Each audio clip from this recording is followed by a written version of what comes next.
அஸ்ஸலாமு அலைக்கும். அமெரிக்காவில் ஒரு ஆராய்ச்சியாளர் அபூபக்கர் அல்லாஹுடைய ஆட்சியை பற்றி பேசுகிறார். ரசூல்லா இறந்த கொஞ்ச காலத்திலேயே அபூபக்கர் அல்லாஹ் 2 படைப்பிரிவினரை அனுப்புகிறாங்க. அந்த ஒரு படைப்பிரிவினர் ரோம பேரரசை எதிர்த்தும், இன்னொரு படைப்பிரிவு பாரசீக படையை எதிர்த்து போகுது.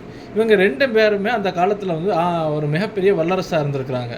ஆனால் இந்த படையில் ஆயுத பலமோ போர் பலமோ படைபலமோ எதுவுமே கிடையாது.